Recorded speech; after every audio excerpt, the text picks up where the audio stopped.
Hello, today we're going to briefly go over our online store project layouts, specifically what they are and their functionality, along with other features involved in this project. To start off, our project is composed of three major tables: the client table, the product table, and the orders table. Since our first layout is called client, it means to give us our desired client info for each record. Now, each of these three tables contain exactly 10 records with info pertaining to the fields on the client layout being displayed, as seen over here. The info is displayed by dragging the client's field into the layout and painted light blue by going under the inspector panel appearance section as seen here, and selecting solid color when editing the layout, which I'm going to click on the edit layout, and this is where all the changes are going to be made. The inspector panels is exactly where my cursor is pointing at. There are also relationships between our three tables, but we will go into that later. Now, the next layout is called Product. As the name suggests, it is meant to display all information related to each available product in our store, or in other words, the fields under the product table.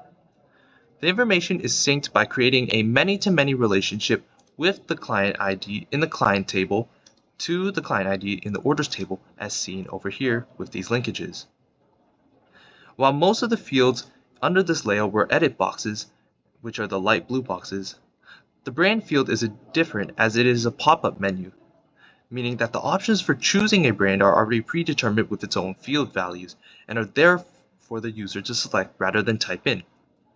If you notice the product picture and product website fields, you can see that they contain either an image or a portal link to the website. These fields are both container and text. Both have pasted values within these fields, as one simply pastes an image while the other one is done by using a web viewer setup and connecting it to a custom link. That being the actual store's website, which in this case is the Samsung store. The order layout is where all information related to each client's order is displayed. The fields under the orders table is the information being viewed, naturally including the client ID associated with the order. The information is relayed under a many-to-many relationship between the product ID in the orders table to the product ID in the products table, as seen earlier. Just like the client layout, the fields for the order layout are represented as edit boxes and customized light blue to maintain consistency as one of the four foundational principles of design.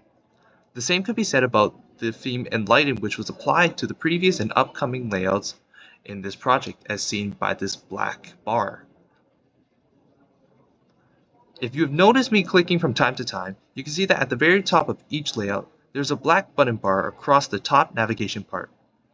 In there, the layouts Search Phone, Search Client, and Choose Phone are listed as buttons that can be clicked on to go directly to each layout.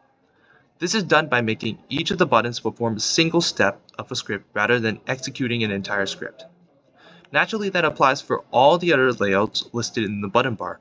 However, we're going to focus on the search and choose layouts. The purpose of these layouts is to be able to either type in the edit box to get info about a product or a certain client. The other purpose is to choose from a pop-up menu with specific requirements for a product before listing any that fit under those restrictions. This is performed using a popover button linked to a find script specifically created for the desired field of retrieval, which if I were to show, say the client ID is 10, as I click on it, it's going to go to my client phone purchase layout, which I'll explain later. Again, the coloring is done the same way as the previous light blue fields, except instead of solid color, it uses a gradient. The fields for inputting the previous info still follow the consistency rule as previously stated. Now, the client phone purchase layout is linked to our search client layout since the button on the search client layout called Find Client Phone uses the inputted client ID value to directly send the user to the client phone purchase layout. From there, the first, last name, product ID, product name, and all other field information related to the user's selected client purchases will be on display on that layout under preview mode. Just to go briefly in depth about how this works, the macro on the search client layout copies the which client ID field value, then goes to the order layout and pastes the same value into the client ID field. Afterwards, the record is then sorted and displayed on the client phone purchase layout for viewing. Now, if I were to click on the script workplace, you can see a list of scripts we made for our project. Based on the sections we've currently covered, only the find scripts are involved. As the name suggests, all three follow the same general format of copying, going to a layout, finding, and pasting information to a layout, with slight differences between each script depending on their purpose. Overall, the goal for the find scripts is to simply find and retrieve info for display. Alright, so for our database, we chose to make a layout called choose phone, where it is basically two sort functions right here.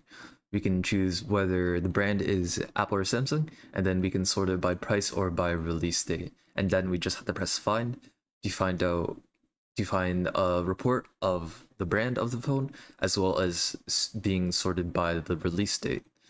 So if we go back to here, so I can show the scripts right here. So here we have three scripts for this layout alone. We have by price, by release date, and do it. So let's just say we choose to look at the by price. It will take the brand of the phone that we have selected. It'll go back into the products table and it'll sort it by the brand, and as well as sort it by whatever we chose by. So for this one, it'll sort it by price right here, sort record by price, and then it'll go to the sort price product layout. Same thing for release date, but it's going to be towards release date. Our do it button, which is linked to the find button right here, it is basically an if statement seeing if which choose equals to by price, then it will perform the by price script. If it does not equal to by price, it will perform the by release date script. So here you can say Apple by release date, and there. It'll show us all the Apple phones available, and as well as the release date and the price and the product ID. Next up is the registration. Here is how we're going to be adding clients to our database right here. So if you click register, let's say James Bond wants to buy a or a phone from us, right? Like there. You click Ontario, close it. If we now check our registration or our client table, you'll see that he is now a client for our in our database.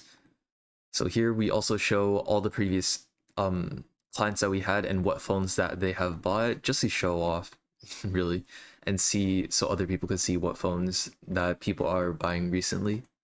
If you check our script for this layout, we're using a new window card script, which also makes a new record for us right there. Next up would be the graph and the earnings. So here, this is our graph. Basically, it shows us what the most popular phone is. In this scenario, we can see that Samsung Galaxy Z Flip 4 is the most popular phone.